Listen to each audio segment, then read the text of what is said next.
Yo, what's up guys, you're back with TechNick, and today I have an unboxing of the Oppo Reno 3 Pro 5G going up against the Redmi K30 and the Xiaomi Mi Note 10 Pro aka CC9 Pro Premium Edition. Here is the Mi Note 10 Pro with that wonderful 108 megapixel snapper, and here is the Redmi K30 with an unbeatable price tag of $240. Now we're going to focus on the Reno 3 Pro. As you guys can see, this is the 5G variant and it is the Pro variant as well. This is the 8 gigs of RAM 128 gigs variant, and you also get a 12 gigs 256, but that's only out the 10th of Jan.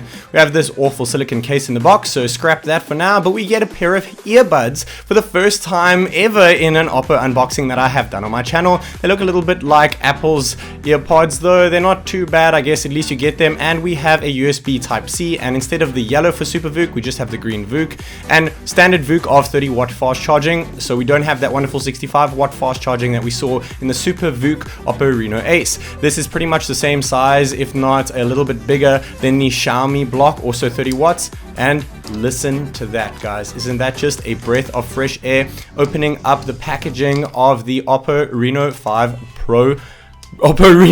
Pro 5G. What a mouthful to say, guys, but look at the design at the back over here. It looks absolutely stunning. I really dig that like oval rectangular square back camera bump over there, and the Oppo logo looks really awesome, but these colors looks absolutely incredible even with the silicone cover on, so it's decent for day one use, but I would recommend getting a hard case or just scrapping it all together. This is a wonderfully thin phone, but honestly guys, those colors pop and they shine more than anything I have ever seen. The gradient is absolutely stunning. The branding on Oppo is perfect this time around, other than Realme, what they did last time. I'm not sure what they were doing over there with that strange branding on the X2 Pro. We have an indented power button over here, though it is not as indented as the K30, and we don't have the volume rockers on the right hand side like the others, though we have a split volume rocker on the left hand side, which is what I do prefer, which was also seen on the Reno Ace and the OnePlus 7T. At the top we have no IR blaster at the top of the Oppo over here like we do see on the Xiaomi and the Redmi, and at the bottom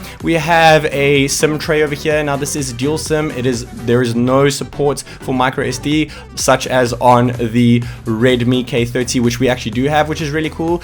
We actually have USB 3.1 speeds on here, which is surprising. We have a downward firing speaker, but no headphone jack like the other two that we have over here, guys. That's a little bit disappointing, but we do have a second stereo speaker at the top over here paired with Dolby Atmos, and we have a 32 megapixel selfie snapper compared to the K30's 20 megapixel, though it comes with an extra depth sensor, and the Mi Note 10 Pro's 32 megapixel snapper, so pretty similar to the Xiaomi's over there.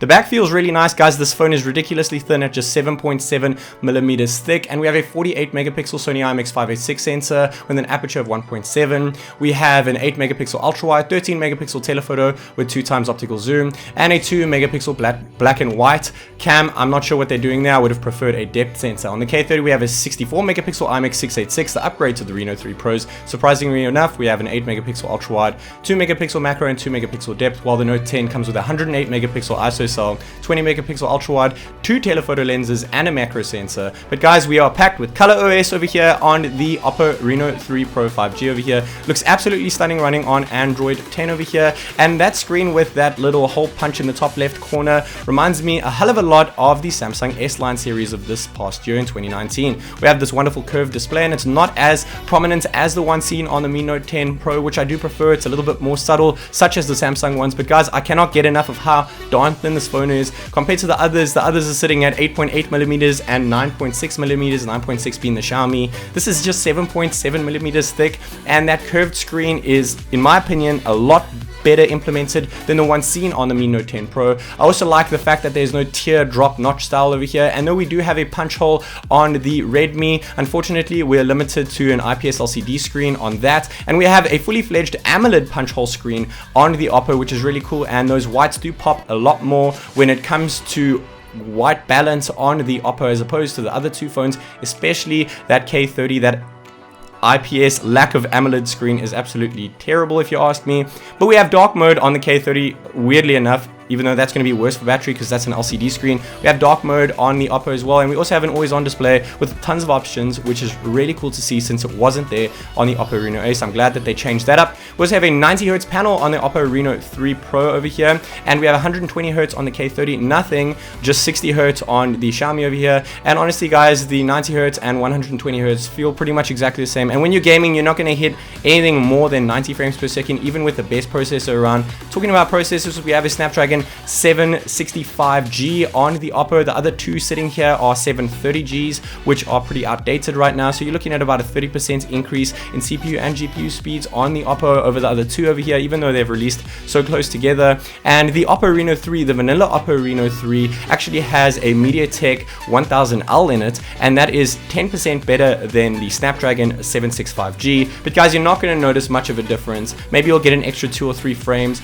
but honestly, Snapdragon is just overall more stable, and that's why I went for the Oppo Reno 3 Pro 5G over here, also because it is thinner, and we do have a curved AMOLED display without the teardrop notch as seen on the regular Oppo Reno 3. Now when it comes to fingerprint unlock and face unlock, they're really fast, and I must say that I do think that the Oppo Reno 3 Pro 5G is quicker than the K30 as well as the Mi Note 10 Pro, as I have been testing out over here guys, using the Oppo on my left hand side here. The fingerprint sensor is definitely a lot quicker than the Xiaomi's that we see on the right hand side. You can definitely see a delay over there, and when it comes to facial recognition, they are pretty much the same, but I do think that the Oppo kind of completely bypasses the lock screen a lot more often than we see on the Xiaomi. We have these wonderful camera setups, and guys, without Groot over here, we're gonna jump over to Yoda. My wife got this for me for Christmas. He's absolutely awesome. Look at the amount of detail in his face over here. He has a skin kind of feel to him, and we're gonna be using him in the camera comparison instead of Groot because of the lack of detail in Groot. So we're gonna start with ultra wide over here on all of them. This is the main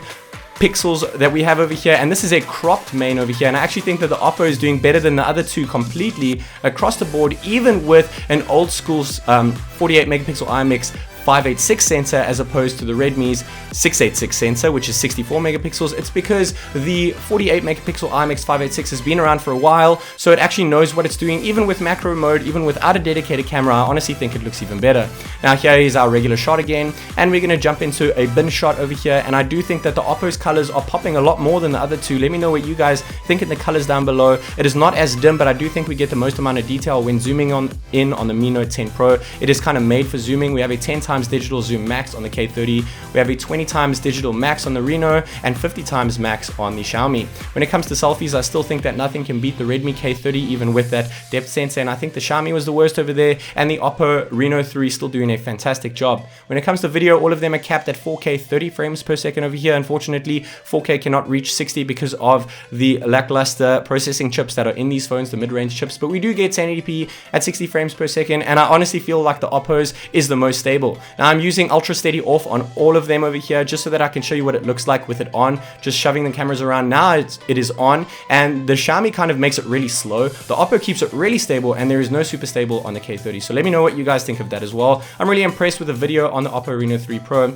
and with ultra wide we get 30 frames per second, 1080p on the two on the left, and the Xiaomi has 60 frames per second with ultra wide. The Xiaomi also has 4K 30 frames per second with ultra wide as well, so we get a lot more detail when shooting with ultra wide. If you want an ultra wide camera phone for video, go for the Xiaomi, no doubt over there, though it is quite pricey if you ask me. Now we're going to go ahead and move on to the charge test comparison over here, guys. We have a 27 watt charger on the Redmi, we have a 30 watt charger on the Oppo over here, and we have another 30 watt charger on the Xiaomi Mi Note 10 Pro over here. We're going to be working on interval timers, so keep an eye out on the right hand side for the interval in minutes. We're starting the clock at 60% over here, and I have enabled airplane mode on all three devices, so we're trickling as little juice as possible over here. Where I've left the always on displays on the phones on the right because you're probably going to be using them, and after just 5 minutes we have 9% of battery life on the Redmi, 10% on the Oppo over there, and after 10 minutes we have 90% on the Redmi, 20% on the Oppo, and 13% on the Xiaomi Mi Note 10 Pro. Here's the 15-minute mark, and guys, remember that we do have different sized batteries over here, the Oppo being the smallest and with the fastest wattage charging block on par with the Mi Note 10 Pro, but the Mi Note 10 Pro is a much bigger battery over here. I don't know why Oppo couldn't have put in 65 watt SuperVOOC 2.0 or just SuperVOOC 50 watt as seen in the Realme X2 Pro. It is an expensive phone. I would expect it to have faster charging, maybe even a bit of a bigger battery, but then it wouldn't be so thin, guys. This phone is honestly so thin. 100% on the Oppo in just 29 minutes. The other two didn't quite make it, but the Redmi K30 came pretty close because it has a bit of a smaller battery. So if you put all of the batteries at the same length, I think the Redmi did better over there, and the Xiaomi pretty much on par with the Oppo. We have put high performance mode on here because we're going to be testing AnTuTu. We have the 90 Hz display on the Oppo. We have the 120 Hz display on the Redmi. Obviously, the Xiaomi is locked at 60 Hz over there, and we're opening up AnTuTu through Game Boost over here.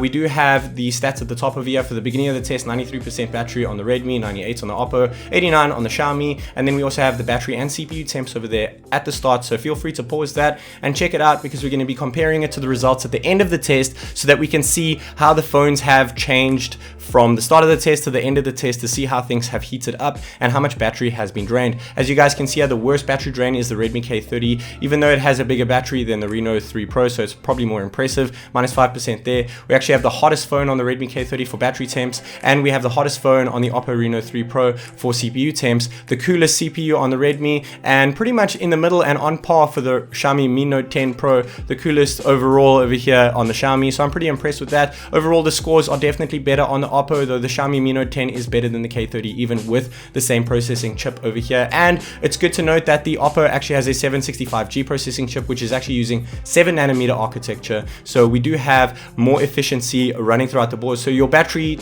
drain is probably going to be a lot better on the Oppo, guys. Overall, I'm really impressed with the Oppo Reno 3 5G over here, the 3 Pro 5G that is. It looks absolutely stunning with that 90 Hz refresh rate, curved AMOLED punch hole top left corner display, 6.5 inches of pure madness. It looks absolutely stunning, just like any great Samsung would. We have wonderful Android 10 out the box with ColorOS version 7. We didn't get that on the Realme X2 Pro at launch. It looks absolutely stunning, but guys, this is going up against two top dogs over here. The Redmi is really cheap, and it has a great processing chip in it, no doubt, and a great camera in it as well. The Xiaomi has an incredible camera in it, though after seeing those photos, I think it's pretty, I wouldn't actually go for it for camera. Honestly, guys, my favorite phone out of the bunch over here, if money is not an option, is the Oppo. Obviously, if you factor money into the price, I would probably go for the Redmi. And until next time, guys, this is Technic.